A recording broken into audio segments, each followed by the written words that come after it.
বৃহস্পতিবার সকালে রাজধানীর একটি হোটেলে ট্রাম্প প্রশাসনের পাল্টাপাল্টি শুল্ক আরোপ ও বাংলাদেশে এর প্রভাব এবং প্রতিক্রিয়া নিয়ে সেমিনারের আয়োজন করে centre for policy dialogue CPD. যেটা দেখা যায় যে আগেরটা হলে তবু এক ধরনের ভালো। সেমিনারে বক্তারা জানান, মার্কিন শুল্ক নীতি শুধু বাংলাদেশ নয়, বিশ্ব অর্থনীতিকে দুষ্টচক্রের মধ্যে ফেলবে। 90 দিন পর যুক্তরাষ্ট্র কি পদক্ষেপ নেবে সে ব্যাপারে স্পষ্ট ধারণা নেই, তাই বিপদ এড়াতে প্রস্তুতি নেওয়ার আহ্বান জানান সংশ্লিষ্টরা। রিয়েলিটি চেক হচ্ছে আমরা কমার্শিয়ালি ভায়াবল কিনা, আমার পণ্য বাণিজ্যিকভাবে প্রতিযোগিতামূলক কিনা। ডাউন দ্য লাইন আপনি যদি আরও পরে 6 মাসের কথা চিন্তা করেন, যে অর্ডারগুলো আমি এখন নেগোশিয়েট করব, সেই অর্ডারগুলো কিসের বেসিসে নেগোশিয়েট হবে? নোবডি নোজ আফটার 90 ডেজ কি হবে। চুক্তি দিয়ে আমরা সমাধান করতে পারবো কিনা সেটা নিয়েও আমি একটু চিন্তিত। এই সময় যুক্তরাষ্ট্রের সঙ্গে দ্বিপক্ষীয় চুক্তি ও বাণিজ্যিক সম্পর্ক উন্নয়নের মাধ্যমে পরিস্থিতি সামাল দেওয়ার পরামর্শ দেন ডক্টর মুস্তাফিজুর রহমান।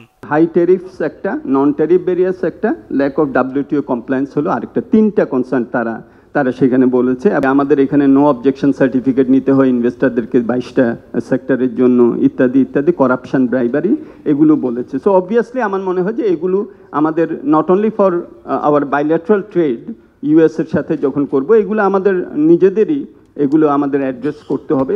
যুক্তরাষ্ট্রের এমন আচরণে কেবল ব্যবসায়ীরা নয়, সবাই বিপদে পড়বে বলে জানান সিপিডির চেয়ারপারসন। বলেন, দেশটি থেকে আমদানি বাড়িয়েই পরিস্থিতি স্বাভাবিক হবে না, বরং ইউরোপীয় ইউনিয়ন ও এশিয়ার বিকল্প বাজারে মনোযোগ বাড়াতে হবে। After the negotiations, you don't know what you will be left with, because we don't know whether we will be left with 10% at the end of the negotiations, or we will be left with 20%, or we will be left with 47% as an aggregate tariff. So everyone is operating with unknown variables in terms of what they will have to face. যুক্তরাষ্ট্রের সঙ্গে শুল্ক নিয়ে দর কষাকষি করতে প্রয়োজনে আলাদা wing গঠনের পরামর্শ দেয় সিপিডি।